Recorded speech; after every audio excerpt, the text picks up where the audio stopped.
going on YouTube? It's Juan from the BroknShell. Today we're talking about the basics of a resume, helping you build the ultimate resume. This is version 1 of many to come, and today we just want to make sure that you understand the basics of the resume. Now, who is this video for? This video is for the individual that doesn't really understand the different components to a resume, that doesn't really understand what goes into a resume, just really helping you set up a strong foundation and helping your professional career grow. So some of the different components to a resume is the header, which includes your contact information, the summary, which we're going to talk about because you don't really need it in 2017. Well, actually, some will argue that you do, but we'll get into that. Arguably the most important section of the resume, the experience section, your education, skills section, and even a volunteer section. There's going to be a link to the template that I'm going to be using. It's a template that I personally created, so feel free to download it and follow along. Or if you have your own resume, you can actually follow along with that. That should also work fine. Like I said, this is the basics of the resume, so it's going to be a pretty plain, pretty simple resume template, so nothing too complicated, right? So let's get started. Section number 1, the header. You're going to include your name and your contact information. As far as your name goes, if you have a super complicated name, one thing that helps is having a shortened version of your name, or if your name isn't too long but still kind of lengthy, have in parentheses next to your name the shortened version of your name. And this just really helps HR with being able to understand your name a little bit better, being able to pronounce it. And for other applications, other forms that you may have to fill out, that also helps out with that. One of the other things that you need to consider is your contact information. So the contact information, you have things like your phone number, your email, and your address. Now, a thing about the email is you don't want a super complicated email, and you also don't want something that's unprofessional. Moving on to the next section. So let's talk about the summary. Do you need a summary in 2017? Some say yes, some say no, but for the sake of this video, we're going to include a summary because traditionally there's an objective or there's some kind of professional summary, and that's what most of the basic resumes will include. Some things to consider when writing your summary is you don't want it to be too long, and you want to make sure that it flows nicely. Some things to include are why do you want to apply to this position, or what position you're applying to. Also, what makes you unique, and really give a summary of your career experience. Now, the next part of the resume, the experience. One of the most important components to the resume. Why is this so important? Well, experience is important because it shows, it's a track record of the experience that you've accumulated over the years. It tells employers whether or not they can rely on you depending on how long you've been in a certain position. It also tells them whether or not you're able to do the job. Is this experience relevant to the position? Is this going to make training for HR a lot easier? Is it going to be more difficult? So there's a lot to tell from experience.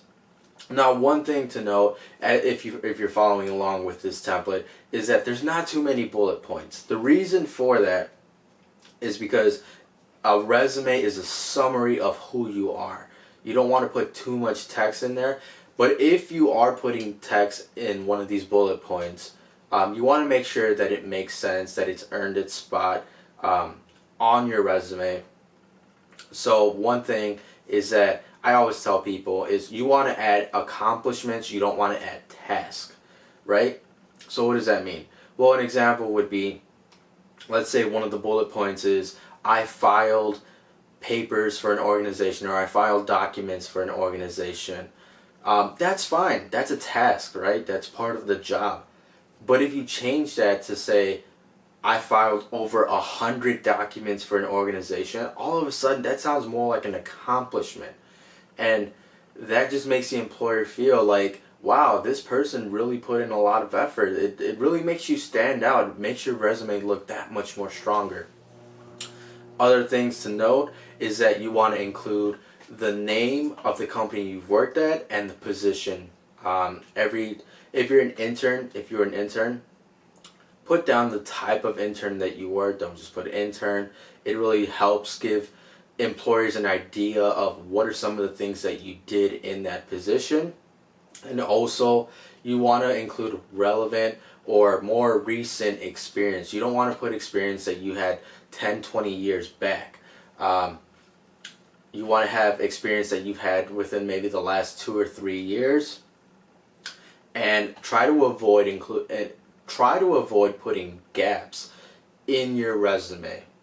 What I mean by that is, let's say you worked from 2016 to 2017. That's 1 year, but then you go back 3 or 4 years, and all of a sudden there's this gap of experience. Try to fill that up with experience. Another thing, which is why I call this section experience and not job experience, is because this is a basic resume, and by titling this section experience, all of a sudden you open yourself up to a lot more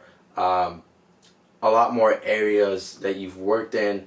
You've opened yourself up to volunteer work. You open yourself up, if you're a college student, to maybe clubs you've been a part of. So there's just a lot more that you can include in there. So definitely title that experience over job experience. You don't want to box yourself in. But if you do have tons of job experience, then sure, putting down job experience is just as fine. So the next section is skills. What are some things to include in the skills section? Well, you can include general skills like time management, being people-oriented, multitasking. Those are some pretty general skills. But what really helps is to have skills that are relevant to the position that you're applying for. So let's say I'm applying to an IT position or something that has to do with computers and technology. One of the skills that I could put down might be coding, right? Understanding different coding languages. That's definitely a skill that's relevant to that position. It shows that I have a strong understanding or a stronger understanding of the work that is done within that field. Another thing to consider for the skill section is if you're bilingual. Definitely include, if you can speak another language, you just open yourself up to a whole new market, right? That's one of the best skills, right? Because specifically in America, we're a melting pot. There's people that speak so many different languages, and being able to speak a different language just brings that much more value to a company. Why? Because you can interact with people that before the company may have never been able to interact with. So that's definitely a plus to include on your resume. Also include whether or not you can verbally speak the language, if you can write that language. It really helps just to give employers an understanding of how well you understand that language. So another section that you can include is a volunteer section. What are some things to include in this section? Well, you can include maybe some community work that you've done. Maybe you've worked with schools.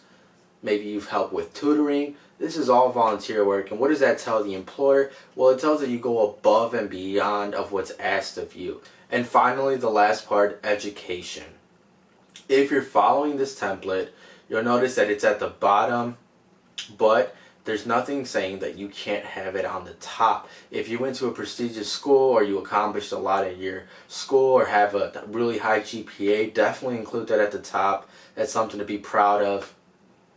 Now, if you're following this template, you'll notice that there's multiple bullet points. Why the bullet points? Well, education is such a big part of our lives. High school, college, grad school. It's such a big part of our lives that there's so much we accomplish within that time. Now, you can include accomplishments like, I don't know, maybe you were part of sports in high school, or maybe you were part of sports in college. Or you were the president of an organization. You can also include that. If you had really awesome projects, really complicated projects that are relevant to the position, go ahead, throw that in there too. So there's tons of things that you can throw in with education that really make you a stronger candidate for any position. Well, that just about wraps up the basics of the resume. This is version 1. That's right, V1, version 1.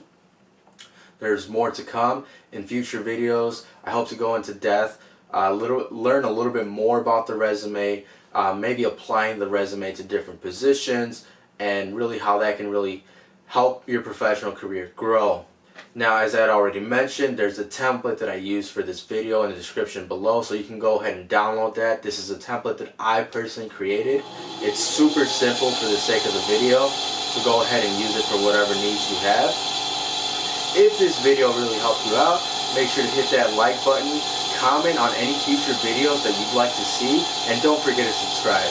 See you in the next one.